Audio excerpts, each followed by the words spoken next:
Okay, welcome. Thanks so much for being on the Product Sessions podcast. Laura and I, we used to teach the same classes at Orange Coast College, and we had communicated a few times via email, but it wasn't until recently that we actually got to meet briefly in person. um, it has been a while. Laura has so much amazing experience in fashion design. She's worked for companies like Ralph Lauren, consulting for other fashion brands. She teaches college courses, as well as running her own business. And so I knew I just had to have Laura on the show, and I'm so excited to chat with you, Laura. Can you tell us a little bit more about your background and where you're from and your career path and how you got where you are today? Absolutely. Well, thank you so much, Rebecca, for having me on. So as you can hear from the accent, I'm not an Orange County native. From across the pond in England. I grew up in the beautiful English countryside. But I was pretty lucky. I knew pretty early on, probably from, I don't know, age of 4 or 5, that I wanted to be a fashion designer when I grew up. Wow. So I was very lucky that I was able to kind of choose my subjects through school, and then heading off to university, I had a very clear vision of what I wanted to do. I studied in London. I went to the University of East London. I did a 4-year bachelor's degree in fashion design with marketing. And afterwards, I got the opportunity to take a design job in London. That got me started in the industry.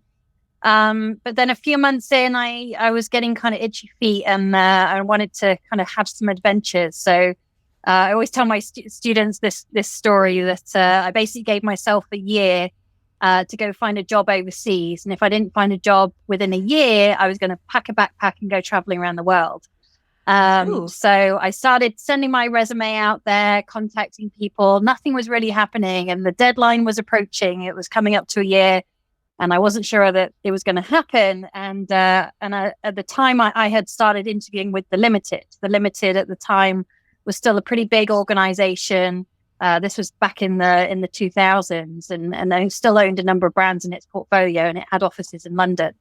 And it was coming down to the wire. I was interviewing. Things were progressing, but I didn't know if it was actually going to happen.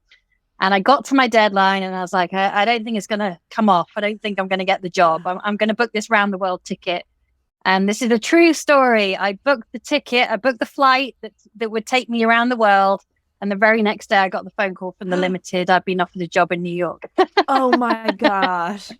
So, wow. Yeah. So this is kind of played out the story of my life, really. Big life events all tend to happen like this. So I called them and I said, I really want this job. This is such an amazing opportunity, but I've just booked this flight to take me around the world. Is there any way that I can start this job in 4 weeks' time? And they said, yes, we can do that. So I hopped on the plane. I flew to Thailand. I traveled around Thailand for a few weeks, and I went to Australia. I saw some friends there. I flew back. I unpacked my backpack, and I put everything into a suitcase, 2 suitcases actually. And then I hopped on a plane and moved to New York and started work over there. And you got to do both. That's awesome. Yes, did all the things. It worked out great. So it worked out great, and it was so fun. I got to live basically in the Essex House Hotel on Central Park South for a month, which was super fun. I felt like royalty. And then got myself settled in New York and worked for The Limited. And I was there for about a year. And then I got approached with the opportunity to go work for Ralph Lauren. And they were putting a team together to relaunch their Lauren brand. And there's another story for another day, but there's an interesting story with that through the interview process. Getting a stiletto heel stuck on Madison Avenue, but I'll save that story for another day, and also a power cut and things like this. But I got the job, and really the job at Ralph Lauren kind of set the stage for kind of the rest of my career, because even though I'd known from very early on I wanted to be a fashion designer, I guess I'd never really figured out, what kind of designer I was going to be, what area of the sector of the market was going to be my thing. And I often refer to it as the Ralph Lauren University, because I learned so much when I was there. And I'll probably talk more about that with some of your other questions. But from there, I worked for Ralph Lauren for a number of years. I then met my husband. and we moved back to the UK for a number of years, and both of our sons were born back there. And then the plan was always to come back to the States. So after working I worked for a company called Jack Wells over there, and Barber. It's a very old British heritage brand. We were both struggling to find a job back in the States. And we, after a number of years, we decided that we were just going to make it happen. So we sold our London flat. We put everything to a 20-foot shipping container and put a pin in the map in Orange County, California. And we moved over, and we've been kind of making it up ever since. Wow, adventurous. I love that. So in a nutshell, that's been about the last 20 plus years in the industry. Wow. And I'm sure there's so many other stories along the way that I'd love to hear about. Okay, so you're a consultant creative director. Tell us, what kind of work do you do for brands when they hire you to do that? Sure. So the consultancy work's actually kind of started to really take a kind of a back seat as kind of opportunities with my brand have kind of taken off, and then also kind of taking on more teaching opportunities. But it's being a consultant creative director has been a great way for me to kind of pay forward that knowledge from the industry. And, something that's really interested me. And again, I think my interest was really captured when I started working at Ralph Lauren, and really understanding a brand and how a really great brand comes to be and thrives. Kind of really focusing in on, what's the brand's unique selling point? What's the authentic story? And I think that's very telling with a lot of successful startup brands now, is that they have an authentic story to tell. It's not something made up, because that's, what the customer buys into and connects with. But I work on kind of building a brand strategy. So whether it's I've worked with companies that are startups. So I've literally had a brief where pretty much they've given me the name of the brand and said, right, we've got a $5 million budget. So how would you launch the brand, and what would it look like? So that was a fun project. But I tell you, $5 million, when you start crunching the numbers, it can disappear very quickly. Yeah. But that was a very fun project. Yeah. Also, you're going to need a little more information than just the name, I feel like. But you figure it out, Laura. Wow. But that also comes with, having connected with people, over the last 20 plus years. I know that, I can, I've got somebody to call, I got somebody to email. I love getting pushed out of my comfort zone. I love doing something I've not done before, because I love problem solving. So kind of push me there, and I'm like, okay, I'm gonna go figure it out. So I've worked with brands like that. I've also worked with existing brands that have maybe had, there was a brand I worked with, and they'd built their brand off the back of kind of branded hoodies and sweatshirts and t-shirts. So I've kind of worked with them to kind of build out their brand, like product extensions. Okay, if you started doing sunglasses, what would that look like? If you started doing footwear, what would that look like? Who's that customer? Where are we going to sell it? How are we going to market it? So I guess kind of like planning kind of brand growth, whether it's through a brand new concept or whether it's through an existing brand. So yeah, it's really exciting. I really enjoy doing that kind of work. It does sound really exciting. I love that. Okay. And then you also, on top of this, you're also the CEO and founder of the Letterman Co. Can you tell us a little bit about that and how it started? Yeah, absolutely. So I think, and I find this with my students as well. I think pretty much every fashion student at some point, wants to have their own brand. It's like the dream, right? Yes. So I've always had that dream. Ever since probably like age 4 or 5, I've had that dream. But never really maybe necessarily had the means or the guts to really kind of go for it. Yeah, so, it can be scary for sure. Yeah. It's the uncertainty of potentially walking away from the regular paycheck or no paycheck. Yes, exactly. With entrepreneurs. But it started, I'd actually been in a position working as a design manager. And as what often happens in the industry, there is changes, whether there's a downturn in the apparel market and there's layoffs in companies, whether there's a change in management, which often means kind of changes in personnel. So often means that, you can lose your job through that situation when there's restructuring at the company. And I'd been through, a couple of experiences like that. And it was getting tougher to kind of, dust off my knees and kind of get back in the saddle again. And I thought, this is, I'm always the glass half full kind of thought process, right? This is how I exist. And I tend to take things as an opportunity rather than, feel too down about it. Once I've dusted my knees off, I'm like, okay, let's take this as an opportunity. So I thought, right, let's try something a bit different. Yeah. We all need a little bit more of that. Yes. Coffee helps as well. But but I thought, you know what, I've got a few months here. I got a bit of savings to as a little safety net to kind of keep me going for a few months. Let's give it a try. I've always wanted to have my own business. Let's give it a try and let's see what happens. So in 2015, I had this idea brewing and having two boys and kind of shopping for clothes for them. I was kind of struggling to find clothes with a kind of look that I really liked. I wasn't really the kind of mom that would buy the cute little kind of dinosaur prints and things. I wanted kind of something a bit more authentic, and something that had kind of longevity to it. So I've always had, a fascination with heritage. It's a lot of the brands that I've worked with have a heritage connection. So I thought, right, I'll take my love of heritage, I'll take my love of Americana.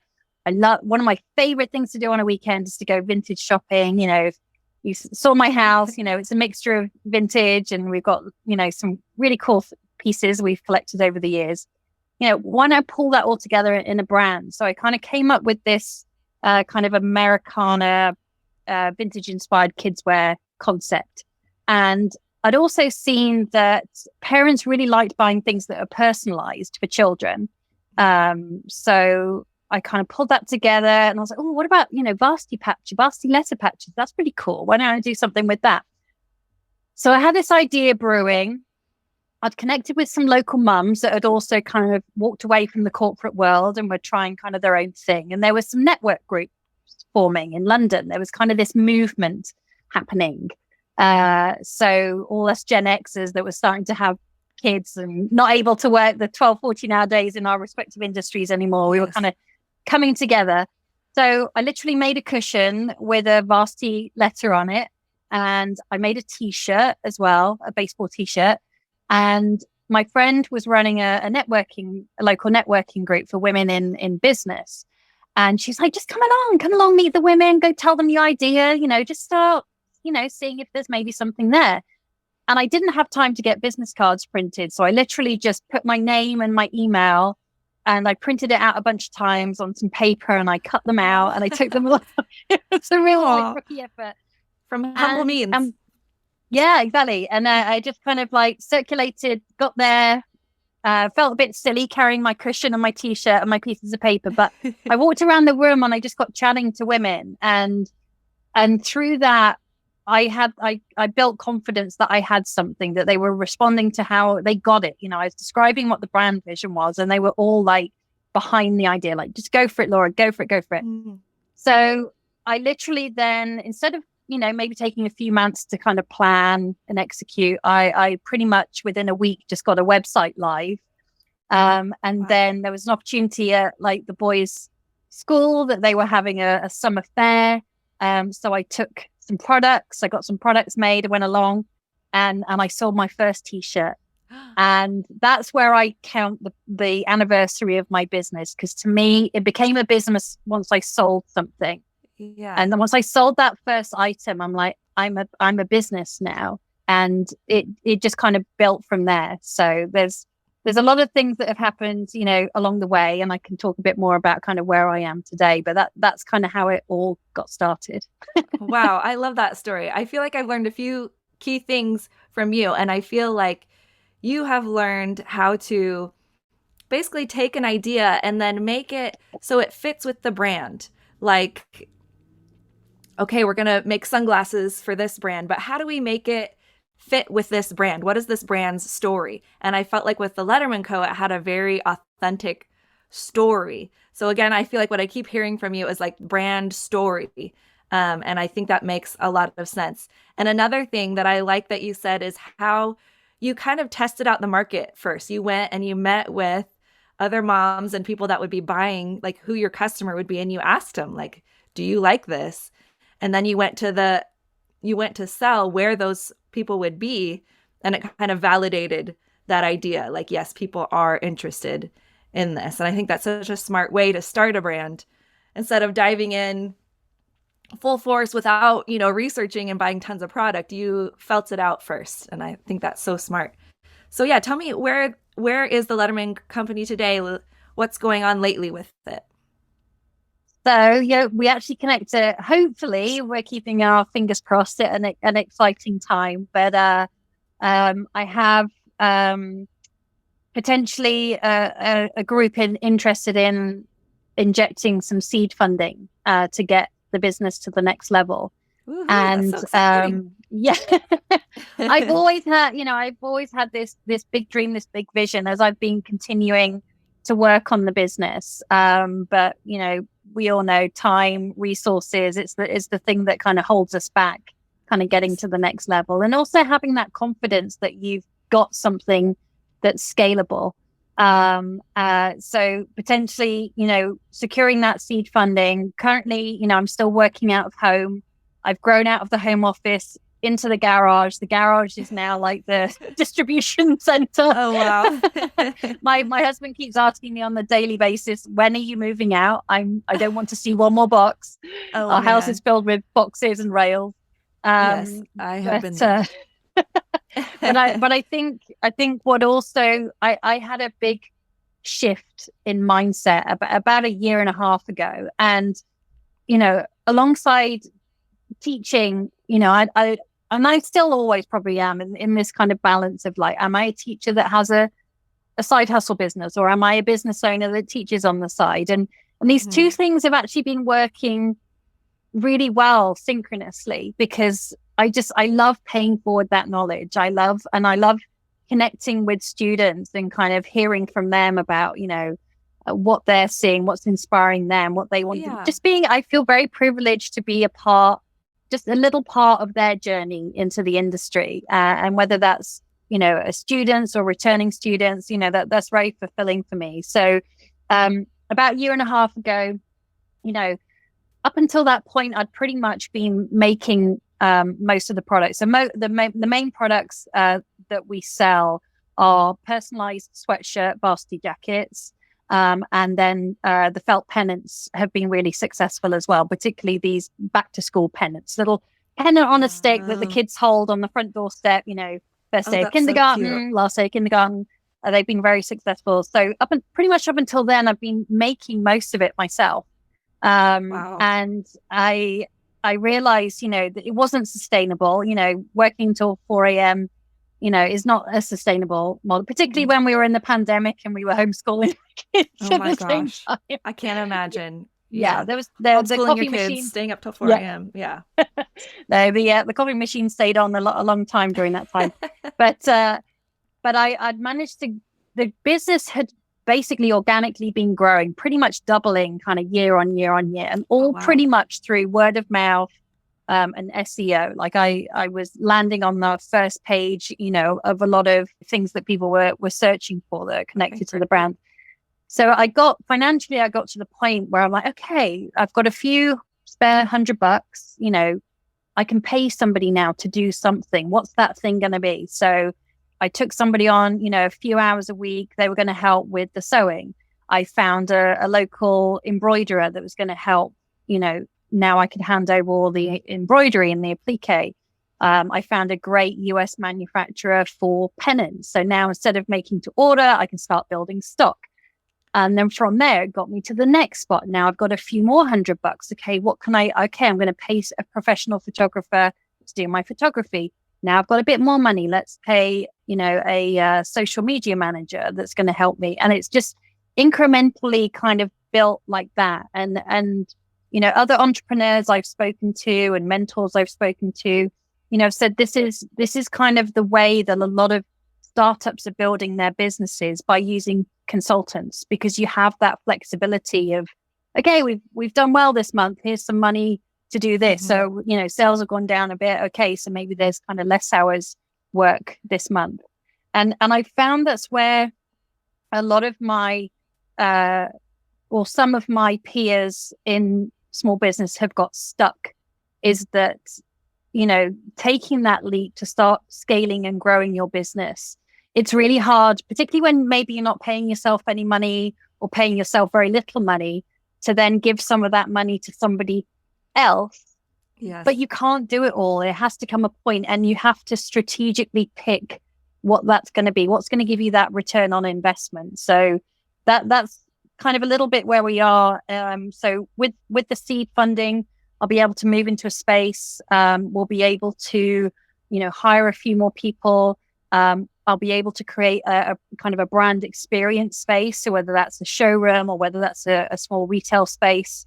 And then, opportunities are opening up. And I feel like the universe keeps kind of telling me this, go for it. So one of the bigger visions for the brand is that, I'm looking to disrupt the youth sports team apparel market. So particularly with my sustainability knowledge, and it's one of the classes that I teach as well, seeing how wasteful the team sports apparel market is, the embellished market is, that kids will wear often a synthetic uniform, Yes. and they'll wear it for a season, and then it's kind of thrown away, or maybe they'll use it a little bit longer, but then it's thrown away. So it's a very wasteful industry, using a lot of man-made fibers. So I'm looking to kind of disrupt that, and that's kind of a really exciting for me, because there's some opportunities opening up there. So the doors are opening. I've just got to be brave and walk through them. Yes. Oh, that's so interesting. That's so true. I never thought about that, though. That every season my kids are in sports, they're like, here's your uniform for the season. And then you're done with it. Yeah, that's so interesting. Yeah. Wow. Okay. You said so many good things there. But I'm so excited for your next step. I also think that it's so interesting to hear how you grew incrementally. I think that'll be really helpful for people to hear that are growing their own brands. Step by step, you're able to hire out some of those things that you needed to get done and take that off of your responsibility list little by little. And I think that's a really smart way to grow. Okay, so I know many of our listeners here, they're hoping to launch or have already launched their own product business.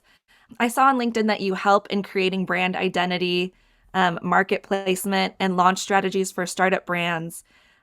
Could you just give us a little synopsis about what brand identity and market placement are? It seems like those are skills that you're really, you're very skilled in those particular places. So I would love for the listeners to hear a little bit more about brand identity and market placement.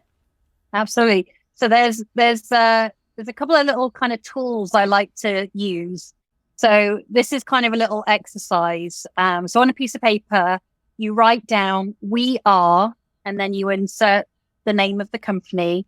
And then "our strategy is," and you sum up what the strategy of the brand is in about a sentence. "Our purpose is," and then again, you would kind of sum that up in about a sentence. "And our values are," and then you would fill that out. Okay. And by kind of nailing those things, you're kind of really honing in about who you are as a brand. What's your kind of like guiding North Star? What makes you different from everybody else?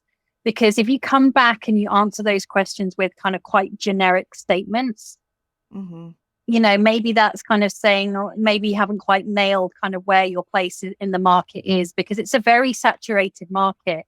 At the end of the day, there's a million people making t-shirts. There's a million people making hoodies. What's going to make somebody come to your brand and buy them from you and stick with you? It's about figuring out kind of what the DNA of the brand is. What's the personality of the brand? Again, people are really connecting with brands that have some kind of authentic personality to them. Are you a fun brand? Are you a serious brand? Are you kind of a mission focused brand? What's your mission statement? What's your kind of reason for being? Market placement and brand alignment are really important. I often kind of plot out, you can do this exercise as well. You can draw out a graph with an x-axis and a y-axis. And then on your x-axis, you will have at one end of the scale, you're going to have can you hear my children in the back? No, I didn't hear them. But I love it. It's part of life. Part of this podcast is about balancing parenthood and entrepreneurship. So I feel like it aligns with that perfectly. Right. Well, I think FIFA might be going on in the background there. Oh, nice. Anyway, so we'll try focus. The art of the juggle. So you have your x-axis, and maybe along your x-axis, and maybe on the left-hand side you've got mass market, and on the right-hand side you've got niche.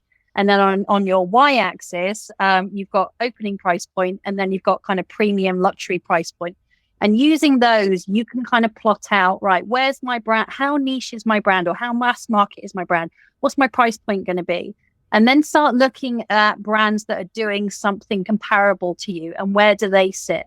And that's really helpful to kind of visualize where your place and your space is in the market, because then that's going to help not only things like your price strategy, how you're going to kind of build out your collection, is if you're in a ski wear sector of the market, you're obviously going to be focusing more on outerwear and waterproof pants, and maybe less of, kind of lifestyle pieces, so it's really good to kind of contextualize that. And again, that will also help with building out, your USP and your unique standpoint, what's going to kind of make you stand out there. Cool. Yeah. So how does your brand compare to the other brands that are out there, especially on this graph? Like, where is your brand and how is it different? You mentioned a keyword, niche, that I feel like is a really hot topic right now. Do you feel like being niche is pretty important? Yeah. Like, think of if you had, 5 seconds in an elevator with somebody that's going to invest $5 million in your brand. Like, how can you sum that up?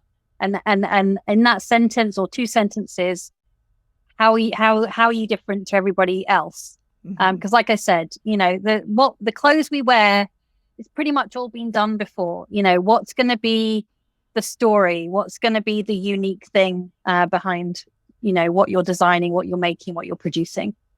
Great. Yeah. So kind of the more specific the story, the better. Yeah. Because you also carve out your niche market as well, niche who you're selling to, and how niche that you're going to be. If you're an outdoor brand, are you selling, are you a brand like Patagonia that covers a multiple, different outdoor pursuits? Or are you very specialized? Are you only going to hone in on, women that rock climb, for example, so you kind of think about that as well. Okay, great. And I know another focus of yours, and you teach this in college, is sustainability for brands. And I know a lot of people are interested in creating sustainable brands, and there's so much information out there. Is there a good way that our listeners can get more information about how to get started on making their brands sustainable? Absolutely. They're probably your listeners are probably going to need a pen and paper for this, because I'm gonna give some tips here. So, if you're really committed and you really want to learn more, go take a class, go take a course. I teach sustainability in the apparel industry. It's a certificate program at OCC, Orange Coast College. There's not actually currently that many places in the US that you can actually get a qualification in sustainability in the apparel industry. There's a few master's programs. I think there's 1 or 2 PhD programs that I've found, but getting a college level qualification, there's not that many places currently out there. Interesting. And it's such a hot topic right now. I bet there's a lot of brands that are wanting to hire a sustainability expert. Absolutely. And this is a really good point, and one that we discussed kind of quite early on in the classes that I teach, is that taking these classes is not necessarily training you to be a specialist in sustainability. Having that knowledge in sustainability is something that everybody needs to know, whether you're in design, product development, marketing, PR, even visual merchandising. We all need to have that knowledge in our tool belt to be able to do our jobs well, because it's just going to become more and more important, more and more integrated into everything we do. You know, particularly if you're looking for new opportunities in the industry, it's something that I believe recruiters are going to be looking for, to see that you've got kind of that understanding. And read. Like, you know, there's so much great free available resources out there. So there's many, but these are just a few to kind of get you started. Okay. So there are some industry reports that are really good to check out. These are free to access and download. Check out the Pulse report. The Pulse report, there's actually just 3 of them right now, 2017, 18, and 19, but still very relevant. It's a document that, you know, many people go back to. The CEO agenda and the state of fashion. You can also find, not just on their websites, but you can also go to YouTube, and there are some great little kind of summary videos, particularly for the state of fashion. Some good books to look at: The Responsible Company, Sustainability and Social Change in Fashion, The Future of Fashion, the B Corp Handbook. They're all really good. There are other really good books out there.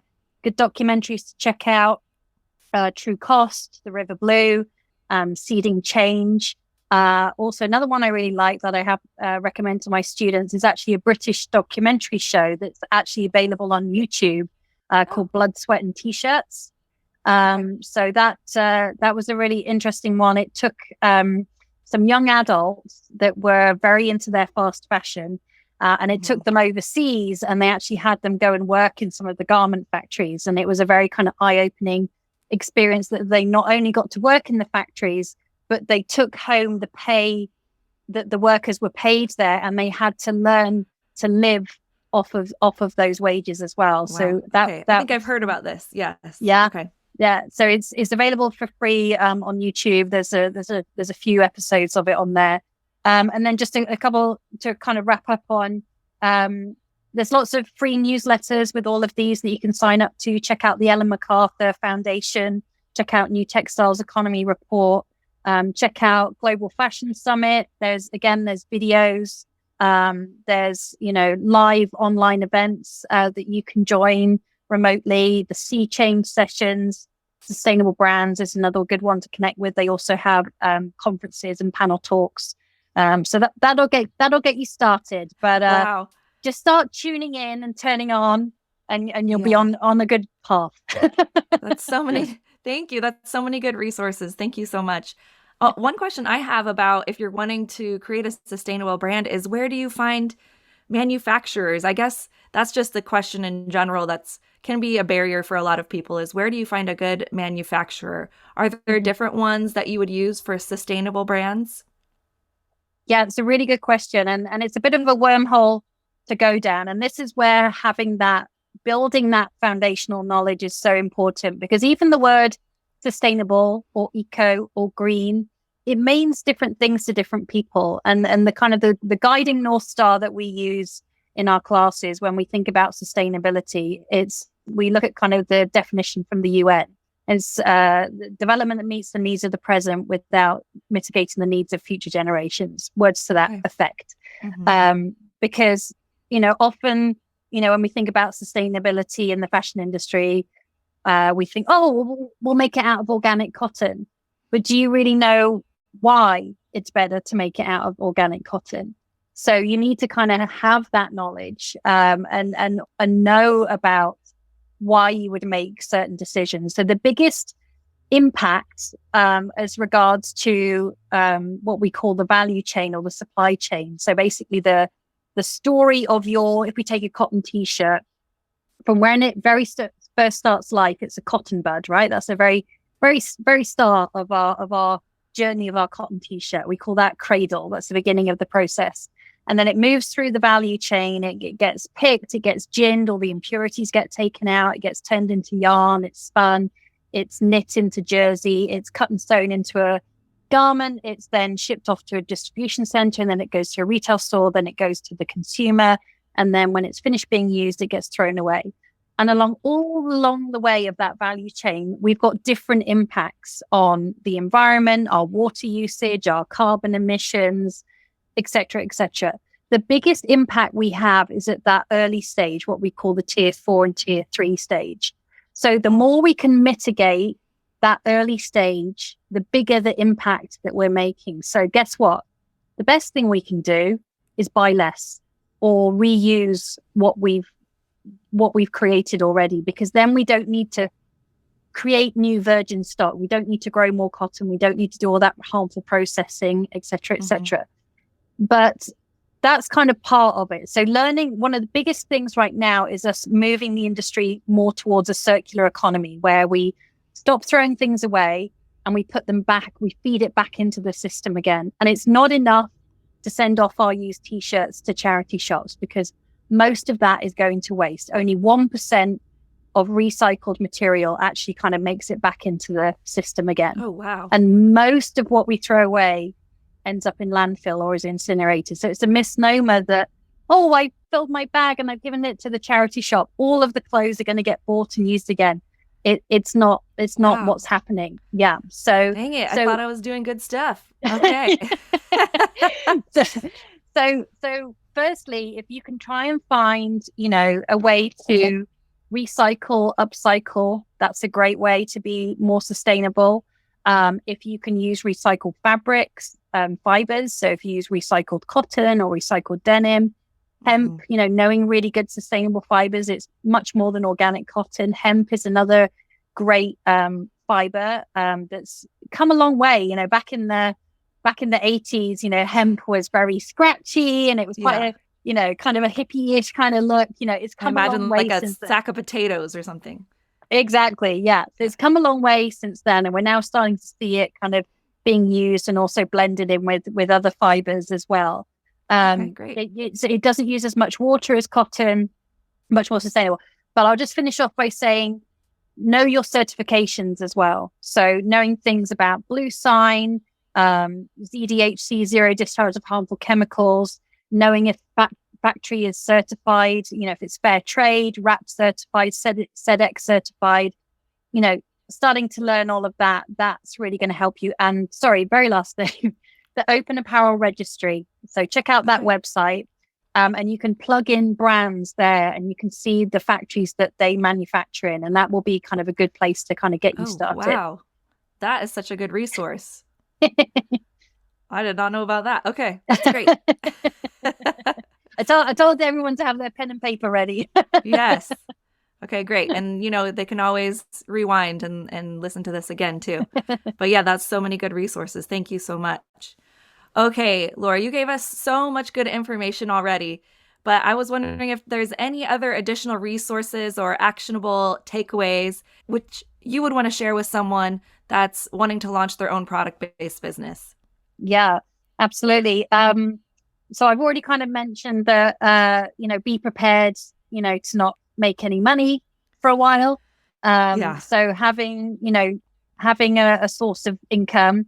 Unfortunately, I didn't marry a rich tycoon, so still have to pay the bills. So, that's where it's been fantastic being able to freelance, being able to teach. It's been able to kind of give me an income whilst I've been building the business.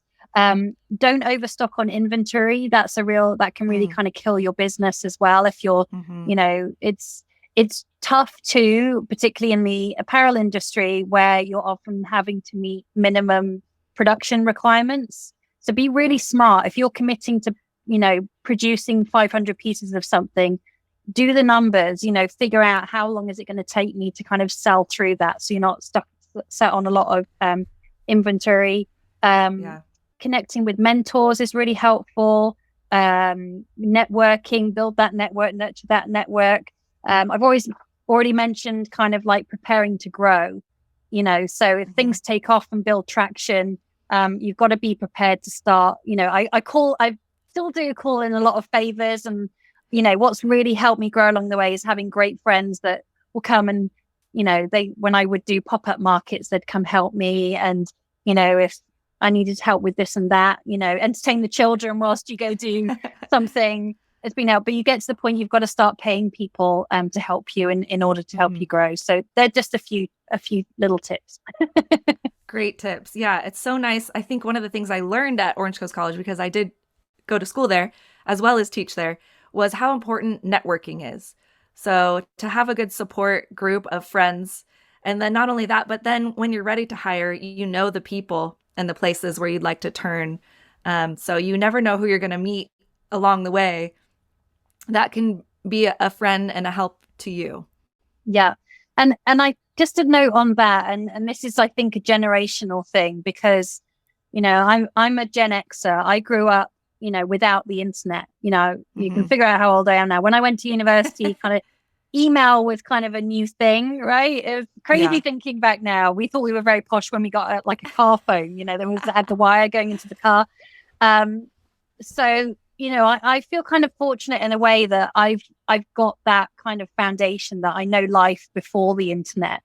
And it's very, the internet is great and it's a great resource, but it's meant that we've lost a few things along the way. And I think particularly during COVID and, with us kind of going on to Zoom a lot, we got into some bad habits. It opened up a lot of opportunity, but it started a lot of kind of bad habits in that, we're missing that human interaction.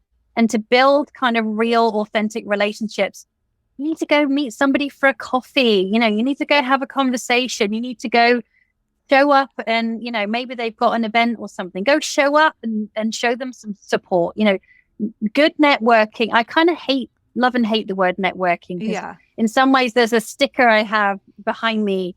It's like, hello, my name is Laura. And the word networking conjures up these images of kind of being in a conference suite in a hotel somewhere, and it's very kind of stilted and we're shaking hands and meeting people. But it's about kind of nurturing that network and that friendship and those relationships, Yeah. Relationships is maybe a better word. Networking almost feels like, what are you going to get me? Yeah. I'm going to network with you so you can provide something for me. But really, I think relationships is a more appropriate word, because, everything is a give and take, and we want to be there to support others as well, for sure. Yeah. There's I'm sure you had Chris for one of your classes or a few of your classes. It's a amazing person. I've met many amazing people, particularly through teaching, whether it's instructors and students. But she was a professor that had multiple years experience, teaching, and many wise words of wisdom. But she would talk about networking and about, kind of what value are you as well. It's not just a one-way relationship, how, okay, like you were saying, what use can you be to me? That's not a fruitful relationship. You've got to think about how you can be value to somebody else. And it may be that it's not until 5 years down the line. I just reconnected with a graphic designer I worked with in London, 16 years ago. Through the years, we've just kind of like commented on each other's Instagram posts and, kept up with each other's lives. But it's the right time now. And that now I'm like, okay, I want to do some work with you. And we've kind of reconnected. Oh, that's great. Yeah. So cool. And that's kind of one of the reasons I'm excited about this podcast is I know so many great people with great knowledge, and I feel like it's mutually beneficial to be interviewing these people. Yeah, it's exciting. I'm looking forward to listening to your other podcast. Thanks. Yeah, thank you so much for coming on, Laura. You are seriously a wealth of knowledge. You know so much, and I just really appreciate you taking the time to share it, because I think it's going to be really useful for a lot of people. Oh, I hope so. Yes. Okay. Thank you. I think that's all our questions. Lastly, actually, let me, can you tell the listeners where they can find and connect with you? Absolutely. So probably the best place is on LinkedIn. And I'm pretty sure it's just like linkedin.com/Laura Bonnell. So it's just my name and you'll find me. And then if you want to look me up on social media, it's at the Letterman Co, and you'll find me there as well. And across all the platforms, it's the same handle. At the Letterman Co. Okay, great. And we'll put some links too in the show notes so people can find you there. Fantastic. Okay, thank you, Laura. You're the best. Thank you. Thank you so much. Bye. Bye.